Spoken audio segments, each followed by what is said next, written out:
betonchia eja won hira pa me da wase ye papa wa ha ye botwi na ya kone nchen enra ye bedi dwuma na ye nwie ene ye ba beto aso eye part 2 enu ti me pese ma badwe ma ne menyansafo mu bie mu adwene mu ebra ye ba besua de a odifo atena na konwa mu na oba be kasa nyansa kasa de a kire nyamema na waje nyamema afri mpochire mu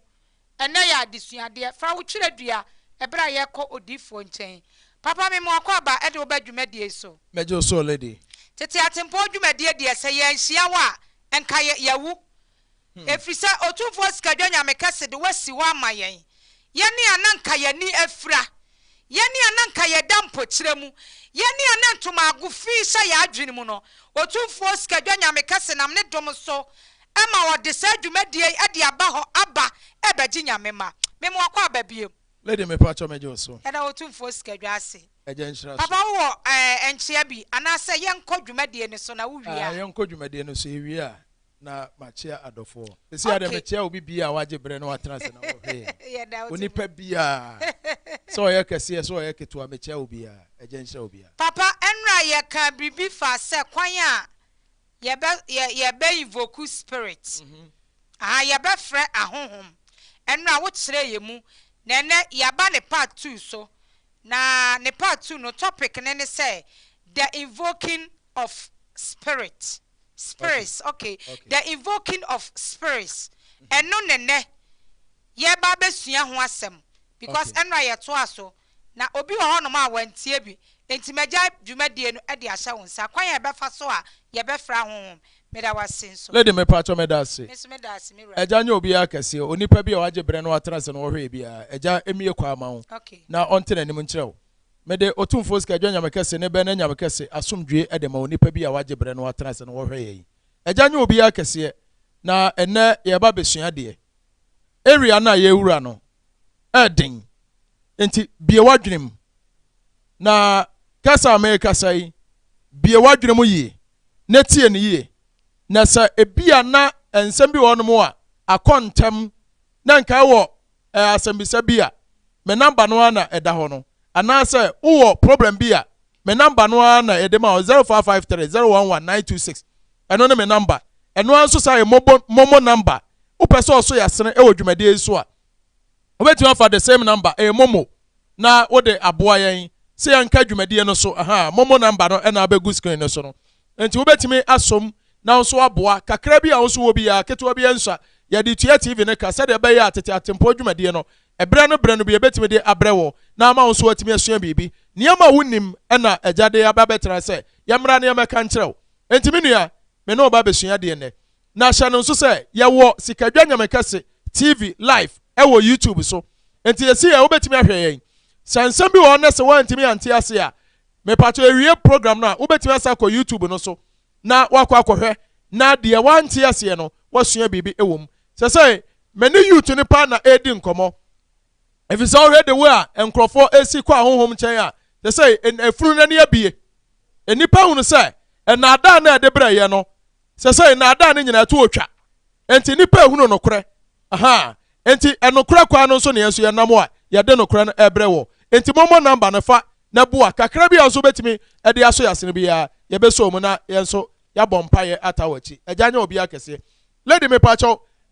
message no and say the invoking of spirits ekwa e be fa so e be frɛ ahohom me pacho tie me ye ene ye wura mu ye me kyerɛ se de wo besi afa so be kyerɛ ho wo be frɛ honhom bi owo asase so biara oni patimi frɛ no e ma ne ye yie except two spirits anasa eye one kora odoma nkuma no amu ye the creator ye invoke no creator wuntimi invoke no osesa man frɛ wo a wuntimi nyadan e ma me nkyɛn enti ono de wo invoke no a enye yie na apart from the creator any other spirit biara onipa beti ne di bia obetimi invoke no amana yie na lady nipa ntia se say ya kasa invocation nya de da fom enya de kuma me metu futu onwani me ka no kora wom e de akyerɛw because hell lady obi se mahunu honhom me pesa me fra na me pesa me di honhom achi me pacho honhom achi di ena fom enye easy na lady hell obi te Ghana opeso otu kwa America tie ni ye wonu na abre no wanya ne sika America ko eda form hwe sika do so po a wo be kukuru di ama yonko apart from sika no process a wo be fam ansa na ansa ka visa eda form enye easy what you say enye one day journey and spiritual journey no me pacho spirit is life what you say spirit is life ho me yankwa enti say wo pre na won saka ebe ya ade edema wo enu nti na mpanifo bu bese say ye ton to me na woni to me ni bi na mo wo maame a koton maame na fa ne kwaji to me won sanya ka to me ni wi a ubetime yusu say to me de akwajo maame back wonderful what you say enti to me nya no enye day's job enye one day enti obi tie me say ye o say hey sani na ye frɛ honhom dia me tie bi ne ma ko frɛ honhom eye one of the dangerous thing na tie me ye lady say obi person frɛ honhom a dia di kan nie na make positive and negative okay enti me di kan de we na to dia make ya positive negative nso ye dai ewom enti badwe ma me na dwenem no ontie me ye okay lady dia tie ne say so obi person invoke spirit any other spirit bi abete ne nka ana wonim ni biara ubetimi afrɛ no na ansa na abɛfrɛ honhom no de etie nie de di kan eniema miensa na eso ohunu honhom kro na apɛsɛ ofrɛ wo hu ni din lady me pacho tie papa me eso honhom no wo hu ni din okay wonya ni din wi a eso ohunu time a ye de frɛ honhom no okay because enye bre bia na abetimi asɔre akɔfrɛ honhom say me sɔre anopa me frɛ honhom da bi spirit bia on the time okay de atoso miensa eso hu day kura e de frɛ no okay ya was 7 days in a week sa 7 days no spirit bia wo day a eda kura ye de yedai e frɛ no etu di ka hunu sa ne ma miensa we ya uni problem process na sha ase na hwan no obetimi afrɛ honhom tie ne ye lady ansa no obi ba na adwe so ofrɛ honhom no sa nipa no eso otu enafuwa maako aduasa ya 30 days esi wo sa 30 days uni eja so aduane aduane bi a yaye no oja so bia na se eja aka bia uni bi papa na sa 30 days no ubetimi ne wo yere aye bibi kakra da bi ensia mudie bi beba wo ko frɛ divinity hote ade wo ko frɛ tumi wo ko frɛ ade ho tie enti wo ye bema anayo oba wo nko oba ho ana nko bema ho enti sa da na wo ko frɛ no wo kon dokora woni ho dabi eh eye process yesiesie ye ho eni adwuma na enti eye 30 days okay 30 days no wo ye bema na wo yere a wo no yere na dem eti say me baba aye bibi ti say wo ye fasting na wo ye fasting na wo bom paye entwa enye ensesa wo ne wo yere dabi okay so kwa fresh sa divinity no a okay for 30 days wo no yere na kete ba akoso okay but the number akumu de mbetimi ada eye ade a ese nka wo te wo ho okay na nka nko nya separate room okay because spirit na akwa frɛ no heo yanti ase say honhom frɛ eye etesa aware okay wo yere etesa memete yi me yere mo dɔɔso me wo yere mbebre nanso ho na mfa me yere ya ba akopɛ okay nanso ye kosunsumu a me wo yere bebre okay what you say fi say ahonhom atwa me ho ahyia nyina eye covenant between me ne ahonhom no okay enti sadia ba ma ekoware oba ya ka de ya ka ntam oba me no ware engu da sa ware begu a jese owuo na betete ntam nya sa na ware yes sir enti so ko honhom chen a ka hu se sa apam no eda ho okay enti spirit bi abekọ ne nche bi obeje otom bia no wono wa apam na apam no eye eternal sa apam no eto betwa jese wawu wo frɛ asase so dia woni spirit no mo apam no eto ayedai etwa sa na tie enti so obi ko honhom chen akopa honhom a manyu adwe se me kopa honhom na menya de me pa ni ma yi na ma da bi wodi agro bekum ese ni party ase ti na me say spirit is life enti for 30 days no wonu oba na dem woni ba ma wo ye oba na akofrɛ honhom na so wo kuna woni ukuru na dem ese onya separate room fi say efie na wo mu no ese onya altar room edan a wodi ba ma honhom a wo pese ofrɛ no ese onya honhom ne dan na so onya honhom ne dan a eho na ne honhom ne behia all the time bia woni honhom ne be dai e behia na ne honhom nso kodi nkomo a yanka nche odasani enti another process ni nipa bi opese okofre honhom no ese onya woye nipa na no eduro woni wo kwa se ofre honhom na woni honhom na di nkomo ana se honhom na ba wo pie ye no na wo ba ya no obeka che obi honhom asomese me frɛ no na ne tie nan ne tie miensa na nsa ye du say no wote da bi ayamarato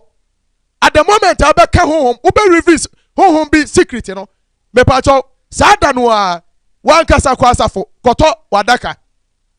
ani oto adaka wuwu ye no a entwe kwa mo obi metam ntum no wan kasa odika kwa wura adaka no because odika hunu say wo kwa asamado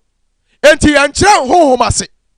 what you say yankyere honhom bi ase yankyere say no wote da bi enti sa 30 days no a wutu ase wo no lady ye was 7 days wo mu a eno de bedi mu ada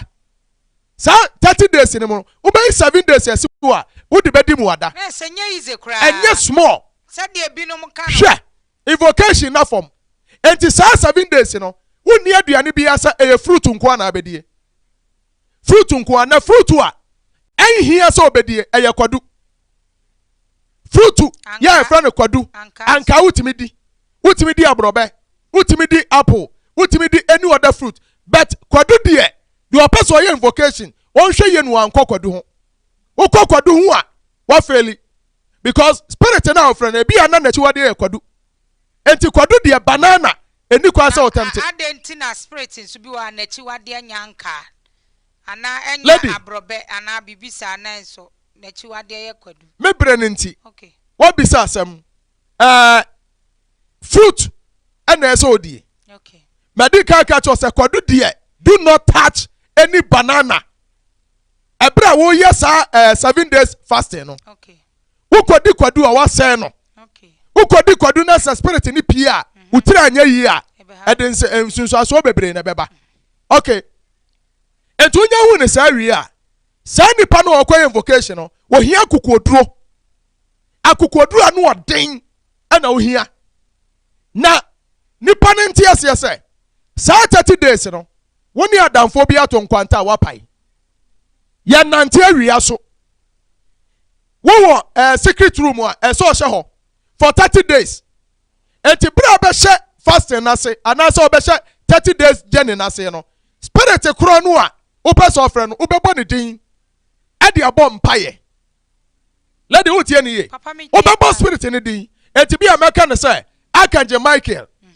one na pese ofre no enti each and every day bia no wo be bo Michael ne din na ade abom paye eno na Christopher ne nim enti ma mo Michael na me kobo ni mo kafri ni ayanta from beka say hey emotia na mefre enti de amenka de e wo Bible no emfa mo saa we me de mo saa aha enti sa Archangel Michael na afre no a Archangel Michael din na abebo no saa for 30 days e de abom paye no na 7 days ni wie dru a still wontimi ni jaso aduane lady tie ne yo obetimi anom drink bi eso di anuane a ede sweet nko na abedie saa for 30 days ti 30 days ni dru a wo be hwe enna no say Monday ana honhom no ye timi frɛ no a saa Monday no ana eso okofrɛ no na know ye that every spirit have a time what you say ye wo bread frɛ honhom no enti ebia na ya anadwo 1 am na anadwo 1 am ana ye frɛ honhom no a bepa cho ahonhom ye omu miensa okay maka ne se ye wo nan na enan ne ye wo asase ene ye wo nsuo ene ye wo mframa ene ye wo gya bepa cho asase no wono ane me ene wo ya ka asase no a ono ane nipa okay enti nipa dua wo na ogira o ma asase enti aha eye the inhabitants of human beings asase we enti o the form na tie na nwuro nipa enti yenyi asase ni mfrim onipa emframa wo mu ensuo wo mu ene gya nso ye dai e wo mu enti wo hia ne ma miensa enti tie ne ye ensamanfo nso aka nipa ho samanfo ni nipa nyina gira asase enti baabi e fra honhom ni wontimi ntra wo fie emfra honhom e ma ne nye because the spirit ne ba vibration de ba no anu odin odifo sikadwa line ni 0553011926 odifo sikadwa line no yesua de ba me de number no so e ma wo se ebia wo ohaw bi ana bibi kire wo so wo adwenkyere bi a wobetimi afre odifo sikadwa line no kai hunu se momo line so na da so no so opese wo so yasene enye sika ya agi adi na emum so opese wo so yasen boa ye odwumade emu so a wobetimi afre 0553 011926 odifo line no wo frɛ so a ana se wo send bibi a na wa frɛ sɛde ɛbɛyɛ a yɛbɛtimi akai wo mpaebom na ɔhaw bi ɔda wo so no so agya nam ne dom so ɛde aboa wo yɛsua deɛ ma wadwene mu na hɔ paa. Lady me patch me dase. Invocation yade a ehu. Okay.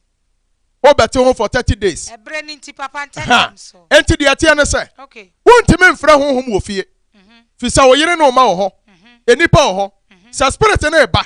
Na obi wo ani e wo fie ho a. Ompese obi behu no. Enti wo a wo frɛ no no, eye wo ene honhom no. Papa na wa ma yate ase se ensese onipa wo frɛ honhom a anase wo invoke spirit na ensese wo nante awia so na wodi agya so aduane. Wow, sa ebia me wo mountains a ena ebia me pese me invoke spirit na papa mountains awia bo ho. Enti kwan be na mefa so a me ena se obi nso ni dan na one ne yire ne mma nyina na guma me be se me busa se aso sa nipa no ontimi invoke spirit ana. Lady ete say wo no ma me no papa da edem na abo adwum so obeware me pa cho say wo no ma me no papa na edadem na abo adwum so obeware a oba no ko ware de na ba betena wo ma me no papa dem a na say eso wo pedan anti say eba sa de a sese wunya dan nya eso onya wo dan woni ota room a enko ho na ade na no oden ena obi ho nso a papa owo one room one ne yere na team on ware nima one ne yere na team ena opese o invoke spirit na kwa ba so no betimi afa wa bra na yere team 2 ena ebu ho no nso a nipa no na ne wonware na ye wono nko a ena no wo ena no waye ne altar room kakra bi ena bra so se opese wo ware ena wakwa ware eba sa ne one room no obetimi amade wo ye na wo ho ana se obegyae ne saa me be se wi ma no kakra sa woni honhom ete dan we mu a ohia nipa ofro bia onipa ntimi nna saa dan no eye one honhom ne dan enti yanka ne se eye honhom ne dan no anya nipa dia eho ne ye place of divinity yes ho kama all the time bia se usiesie dan nom eho ye neat because spirit bia mpafin enti untimi mmemefo oba ewo edan a spirit ebem dabi haram boko haram bebem obebo okun enti lady ebre ni nti mame nko ni ntente anya sa metai ne beso okay lady dia tia ne say wodi ka bi sa question bi ense so fa wi aso ebi ana odan eye one room me pa cho na me ka asem bi say sa wo ye asase a ana ye nipa yi ya ne nsamanfo ya ne ejina ho ma asase enti wontimi mfra sama wo fie wo pese wo fra sama ya je so ko nsamampom titie ne ye so wo pese wo invoke sama ya ensamampom na eso okro enti wo ti so difo bi ana sunsum nipa bi se enna me ko nsamampom a o pese wo ne nsamanfo kodi nkomo enti ho ne frɛ saman enna so wo be frɛ emframa ene eja tumi a me pa cho emfrɛ no ofie wo be pe onyina dua onyina kase pa no akwa siesie ase ehon mo na abɛfrɛ emframa ne eja tumi enna say marine spirit ho me won suom ena akɔfrɛ no a wontimi nkɔgyina dua bi ase ana sɛ wuram emfrɛ marine ema ne nyɛ yi ɛso kɔpɛ nsuo bi ensu tene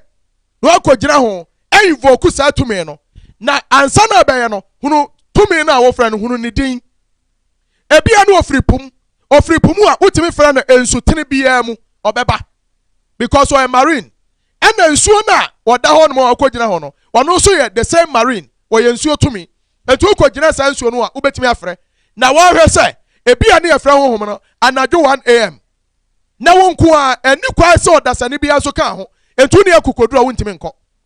wodi obi ka ho na sa spirit ni si fom saa nipa no so anya fasting ni bia ana sɛ wa mfa process afa mu no bi na honhom ni si fom obɛko no because vibration no ɔde ba no wo hia so ɔdasane bia bɛda yi ɛbɛba hɔ bi na so fra honhom ni wie na wo ba ansa na honhom ra yi ne ti no lady ni panti ase me pa cho honhom no obedi ka asoma na nkurofo a edi nanim ebi betimi adane jata ne bo baba physical jata wo ba so huhuhu wo ba so direct wo di ka be hunahuna wo ahwesa wo akokoduru ana so betimi adane enu oda creature oba nu oniri kakraka pa woniri kase anu wo ba wo so wa ba nanum te sade wo ba ba wewo wodwane a ede ayewo na sa spirit no so oba wontimi ntu nan awose be chew na ogina faako won hwe yie na ogya na agu ho a wutira anya yie ede ayewo tie ne ye enti spirit ni nya pie pe sa emua ne dika pie obedi ka dane ne ma bebre abayi ni ho de a kyerɛw wo akokodro na otimi gina eno ano so be it ho ni pie a eya wo na abema ne command say me pa cho bofo a me frɛ wo bai me pese oba nipa nseso tie ne ye wo kaso omra ono ne creature mu a ebia na me kasai obetimi ba se jata obetimi ba se osoro obetimi ba any other creature enti wo koka chense omra na bosuo mu a sade na bosuo tie ewo ne honhom wiase no saa pepepe na ode beba ebia ne wantimi anstande enu ti na binim kofre honhom yase wo kofre spirit enu obodam yes wo bebodam because the obehunu no uhunu bi da enti invocation enye adekuma okay enti spirit ni nya ba wo yi ne ho adi no obegina ho a first and first obedika bisa asa di enti na afre me na wo di wanu disem adekura enti a kofre spirit no wo di ato nanim say me pesa wo ye we ma me pesa wo ye we ma me na eba sa no a spirit na ba no demands anasa nsama abeka che no ono so di demand be dai ebe ma wo ebi o say susuma smes me yesofo me pesa oboa me obi wu am pesa me nya tumi di nyane no obetimi aka kire wo say so pesa tumi ya mema wo na mom everyday bia wo ne ahawefo na tie ne yo ena nkrofo se wo demon enye demon asech sa wo kokofre no a wono mfre wo na mo na so wo pe no enti wono pia obema demand okay dia o command ade be ma no no so demand ade ato ho enti obetimi aka kire wo say everyday bia wo ne ahawefo anya dai enkoda okay enti enu ti na asofo bebre pe ma bebre no okay wo mo ye invocation no okay wono na di demand me ma wo wo nya di demand ne ma wo a eso odi so okay so fi so ani abrede a better ho na anyi o hye so demand no de ma wo na ka so bofo we de mentumi nya wo se ne de on so pe no on san nya dai enka ti nsam bia no be ka bia no demand ye dai eda ho anyi o na frɛ wo enti onre awie a wanya hu no no so hu no wani na dai abia ne sa afedi wani na bie enti spirit ne ba wo hu no sade o tie bia wo be hu no wo ba afedi no no obɛyɛ adamfo ba bia be ko bia o kan ho asɛm bi besi anu ama lie bibia peso ye bia no ayɛ dai waka kyerɛ wo enti invocation ne de no na sa wo free sa wontimi ni na mamra na mane so ensɛm bi obɛka kyerɛ demands na ode ma wo no so wontimi ni so a ka kyerɛ no wo ho a ansa no akɔ wan kana agitum na betere fie na afa na abadwendwe ho ade we kura mentimi nye o wan timi anya me pa cho betimi aka cho se demand am de ama we so obusu a mebo dam edam bo so obebo no unya ayaresa da onkwa na nyina obi obetimi aka cho se mekun obi obetimi aka cho se na abeye enu nti na nkofo bebre kofre hohomu a ebedu abi no aye basa enti enhia enye fe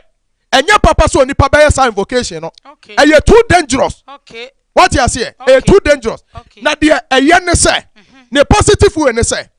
what ho e so ye the chosen one sa spirit ni hia wo a spirit na be frɛ wo ono frɛ wo a won fa demand bi ama wo said Abraham twere ni mu Bible say ofre Abraham no enti ka nipa wo benya na nka honhom na nkasa hedai afrɛ wo okay sa honhom na nkasa frɛ wo a ayi ono na aba okay na nipa ntia se se honhom bi e pa sa so esu aba wo okay ahede ahase ne agege honhom so okay wo ko spiritual world a yansiri nipa wontimi nkosiri obi se bia spirit wey hwe se de nipa tie wo ha no sa na honhom so tie wo ya honhom bi wo a ontimi nante wo ye bubu ani honhom bi eye mum onte kasa what the sign honhom bi ani frani no question because kanina na ye ko en sorry bi te se na kaba no me ma ko bi ajai sabre no ubon se bofo bi si forma bofo no bu hono ma ontimi nkasa oyemu obeye mum san sa wante a no waja hoko ebi so ba wo ye ba fine otena se ebi so ba akokompe enti wasem ya wo kan a confirm de me yes. mani ehu spirits no omo ti se nipa okay enti medika ka se ahohom nipa nti ase se ye nua ne wo mo enti dia to ye ha no sa na to wo mo so spiritual world ho me pa to me bo ne tofa sa ofre hohom no a eye dangerous twai ma hohom ne nya dai emfrew obi wonu mu a enu ana me ka asem bi se hohom frɛ anasa hohom akyiri no eye servant to master wona so opesunsum nipa bi na ne konante woni sunsum nipa ne konante a sunsum nipa na ebe dai ebe boawo na ne hohom na ekura no the more wo som sunsum nipa no na ne hohom so ye dai na wo hu what you say na wo hu enti afa bibi wo ho a wo ka ya na ya adwuma wo ka ya na ya adwuma enu nti na memfa nko asorem sofo bi wo ho no mu a ɔte asɔre a na sofo ni nyinaa emra no asofo no beto no sa mra na na sofo no so be dai ebedi so enti bia bofo somasi menka ne se ska dwanya meka se ne de adwuma enti wo ya me sofo a wo gire ba bi a ska dwanya meka se me pesa ni pass somasi ne yare ai ekɔ wo ka ya pa na ya adwuma enti ba sa no a hohom na ekura me no ono so ebedi wu nipa no a ubedi mechi no obedi wachi de obeka bia na ye adwuma enti se nipa ne te ne ho firi wo wachi wan so ma nwie e ma blessing ese wo de blessing wan fa blessing no na nipa ne te ne ho kwa honhom no beko so edi na chi ana me pa cho honhom na enya sa nipa ne dia eya meme dia okay enti se me woni me ya aka me honhom so no obe ya aka okay asom na pagya nipa enti so antimi ansum anwie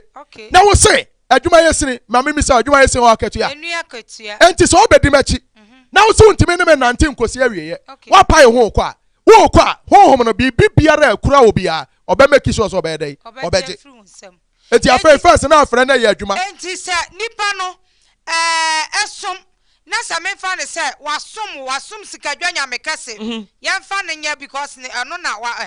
na wasom se nipa na so wo fi won chen na wakwa wo nshira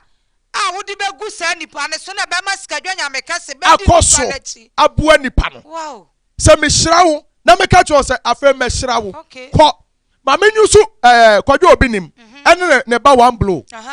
on the time ana one blow di obi nim achi e wo obi nim ministries no na one blow na woni din ye dai e ba pa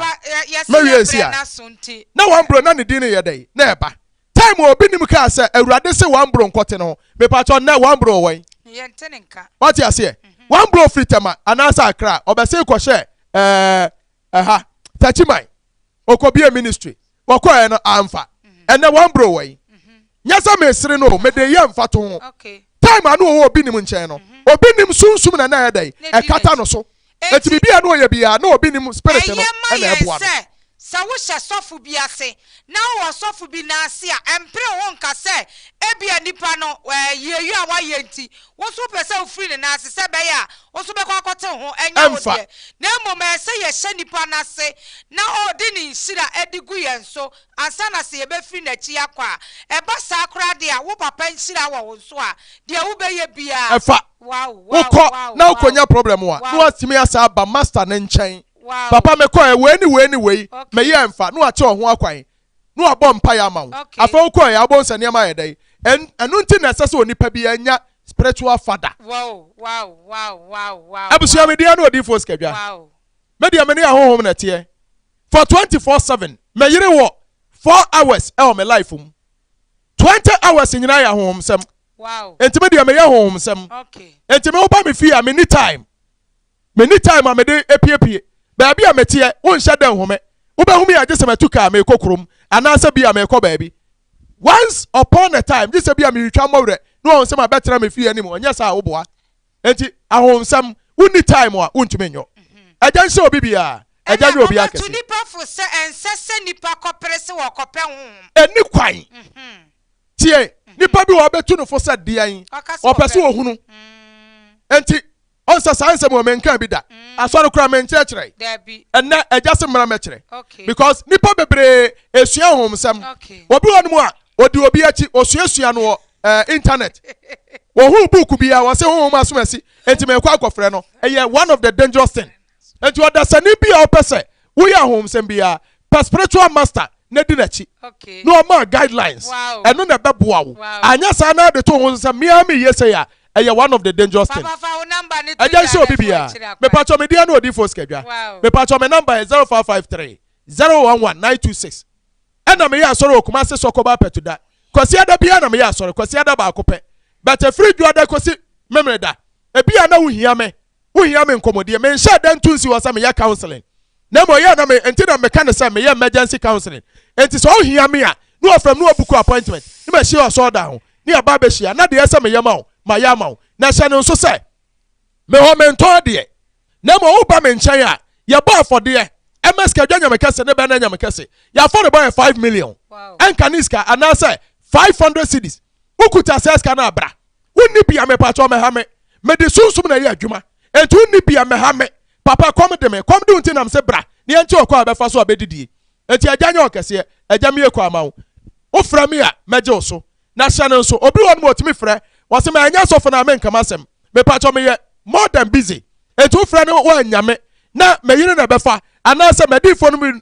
ebi na befa na so nka wasɛm a ebetimi atake 10 years untimi nyame aganya okese me pacho me chia obi biara a wahwe me chia me amewura ba fo sumankwa hene otumfo sumankwa ba akopɛ me chia mewura me chia me dase me chia chia me ayire bi e wo kumase ahemfie ma chia chia me ma wura hene e wo kumase asafo ahemfie ma chia kumase sepase hene anasa ebu akɔ sepase ase hene otumfo ase hene na ya ekɔ me chia ma chia me ame hene a metena sase so na kusi e wo kumase sokoba petuda afa me chia me manyina me ba na akwasi me chia wo na afa